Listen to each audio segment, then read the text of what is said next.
안녕하세요. 김과장입니다. 지방에 부동산 산다고 하면 이런 생각들 많이 하시더라고요. 아니, 서울 아파트 사서 돈 벌었다면서 왜 자꾸 지방 건물을 사라 그래? 지방은 땅값도 안 오르고 결국 손해 아니야? 네, 어느 정도 뭐 맞는 말입니다. 저도 서울 아파트 가지고 있어요.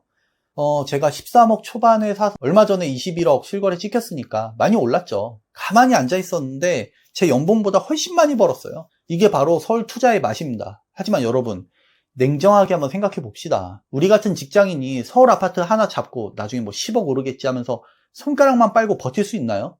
대출 이자는 매달 나가고 애는 크고 물가는 계속 오르는데 말이죠. 그리고 아파트가 사면 매번 오르나요? 22년, 23년처럼 갑자기 가격 곤두박질 칠 수도 있잖아요. 지금 뭐 전쟁 때문에 뭐 경기도 좀 애매하잖아요. 그런 일이 터졌을 때 버틸 수 있을까요? 그래서 저는 부동산을 두 가지의 눈으로 봐요. 첫 번째로는 서울은 자산의 가치가 오르는 걸 노리고 투자하는 거고요. 지방은 사는 즉시 매달 몇백만 원씩 돈이 쏟아져 들어오도록 현금 흐름을 투자하는 거예요. 그럼 도대체 뭐를 언제 어떻게 투자해야 되는 건지 제 사례를 보고 한번 그림을 같이 그려보시죠. 서울 부동산 투자의 본질은요, 수익률이 아니에요. 토지 가치의 상승, 그리고 시장에 풀린 돈이 모두가 선호하는 서울로 몰려가지고 생기는 그 인플레이션 효과, 바로 이것 때문입니다. 그래서 극단적으로 강남에 있는 상가나 건물들 수익률을 보면요, 은행이자보다도 낮은 경우가 엄청 많아요. 왜 그런 일이 생길까요? 시간이 지나면 땅값과 인플레이션이 그 은행이자보다도 낮은 그 수익률은 별개로 막 가격을 수십 배로 올려줄 거라는 그런 확신을 매수자들이 가지고 있다는 거예요.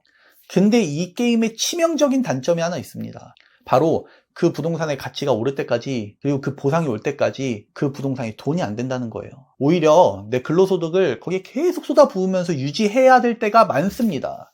강남의 상가 같은 건 공실이 나거나 혹은 진짜 만실이어도 은행이자 겨우 낼 정도면 세금은 내 돈으로 내야 되잖아요. 그죠? 그리고 아파트도 월세 준다고 해도 막 이자가 커버되는 그런 상품은 아닌 거 다 아시잖아요. 그러니까 자산은 커지는데 내 주머니는 가난해지는 풍요 속의 빈곤을 우리가 겪을 수밖에 없는 거예요. 그러다 보니까 평범한 직장인이 서울 상급지의 특정 자산에 몰빵했다가 하락장이나 고금리를 만나면 막 비명을 지르게 되면서 막 부동산 막 팔아버리고 막 이런 경우가 있기도 하고요. 또 열심히 아끼고 모아가지고 살아서 노후에 아파트 한 채 남았다, 막 이런 말이 생기는 이유가 바로 제가 여태까지 드린 이런 것 때문이에요. 반면에요, 지방 부동산은 결이 이게 완전히 달라요. 솔직히 말씀드릴게요. 지방 건물은 땅값 상승을 기대하기는 좀 어렵습니다. 그래서 우리는 살 때 엄청나게 싸게 사버려야 되는 거예요. 지금 9억짜리 사면서 막 2년 뒤에 막 12억이 될 거야, 막 이런 식으로 기대하기는 어렵거든요. 근데 9억짜리를 4억 5천에 사서 2년 뒤에 그냥 9억에 팔아버리는 건 가능해요. 당연히 가능하죠. 그리고 우리는 지방에서 땅의 가치 상승이 아니고 월세를 통한 현금 흐름을 사는 겁니다. 지가 상승을 기대를 좀 덜 할 수밖에 없기 때문에 우리는 그 리스크만큼 가격을 아주 후려쳐버려서 사야 된다고 말씀드렸는데요. 제가 9억짜리 건물을 4억 5천에 산 이유가 바로 여기 있습니다. 땅값이 안 오를 거를 좀 알기 때문에 처음부터 시세의 절반 가격이 그냥 후려쳐서 들어가 버린 거죠. 그리고 제가 그때 사용한 투자금은 월세로 1년 6개월 만에 싹 다 회수해버리는 그런 전략이었죠. 뭐 1년 6개월이 지난 다음에 나오는 월세들은요, 다 공짜로 얻는 보너스죠, 게임으로 따지면. 지방 투자는요, 땅값이 오르길 기도하는 게 아니고 내 원금을 시장에서 빠르게 추출해오는 게임입니다. 그리고 합리적인 가격으로 다음 사람한테 다시 매도하면서 시세 차익을 얻는 거죠. 자, 그러면 이제 제 전략의 핵심이 나옵니다. 저는 지방 원룸 건물에서 뽑아낸 월세, 그리고 회사 다니면서 벌고 있는 월급, 이 두 가지로 서울 부동산의 이자와 개인적인 생활비를 싹 다 감당했습니다.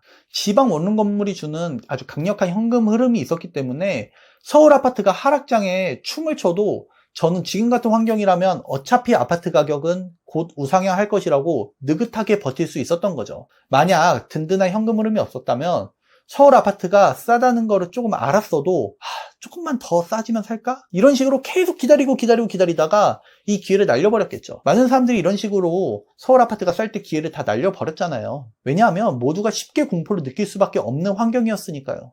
결론적으로 우리는 현금 흐름, 그리고 자산 가치의 상승을 위한 투자 두 가지 모두 세팅하긴 해야 됩니다. 현금 흐름을 쫓으면 자산 가치 상승이 좀 더디고요.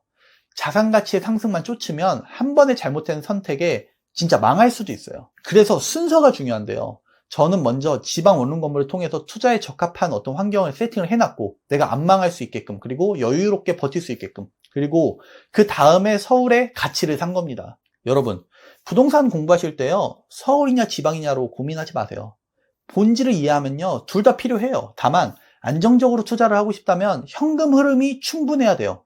저는 월급과 월세를 다 합쳤을 때 한 1200만 원 정도 넘어가는 순간부터 좀 안정적으로 투자와 생활이 가능하더라고요. 그리고 우리가 막 부모님이 물려주는 돈이 엄청 많은 사람이 아니니까, 만약 그렇다면 너무 해피하지만 저는 아니니까, 이런 현금 흐름을 내 돈이 가장 조금 들면서 수익률이 진짜 폭발적으로 제일 좋은 상품을 선택을 해야 됐고, 그러다 보니까 지방 원룸 건물을 선택하게 된 거죠. 지금 당장 내 통장에 꽂히는 그런 현금이 부족해서 투자가 좀 두렵잖아요. 그러면 지방의 원룸 건물을 매수해서 여러분들의 저축액을 폭발시켜 보세요.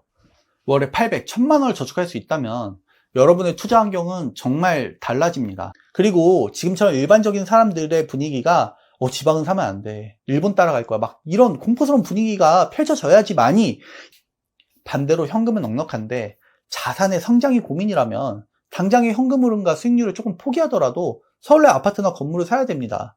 지금도 한 달에 800에서 1000만 원을 매달 꼬박꼬박 저축할 수 있는 사람이 지방의 수익률 폭발시킬 만한 그런 물건을 살 필요는 좀 없긴 하죠. 저는 이 채널을 통해서 지방에서 월세를 뽑아먹는 기술을 좀 중점적으로 다뤄볼까 합니다. 그래야 여러분들이 안정적으로 자산을 증식하고 무리 없이 서울 부동산을 취득하고 보유할 수 있을 테니까요. 서울 부동산은요, 서울 아파트 한 개 사는 걸로 끝나는 게 아닙니다. 서울의 상가, 건물, 사무실 같은 그런 물건들도 법인으로 사는 것도 나중에는 다 고려해야 되는 거예요. 대신 이것도 버티는 힘이 필요하기 때문에 현금 흐름이 먼저 있어야 안정적으로 투자할 수 있지만요. 제 영상 보시면서 방법을 좀 우리 같이 천천히 한번 알아가 보시죠. 지금 이 영상에 좋아요, 구독 눌러주시면 저의 인사이트가 담긴 영상이 여러분들의 유튜브 화면에 아주 쉽게 노출될 겁니다. 오늘도 같이 시간 보내주셔서 감사합니다.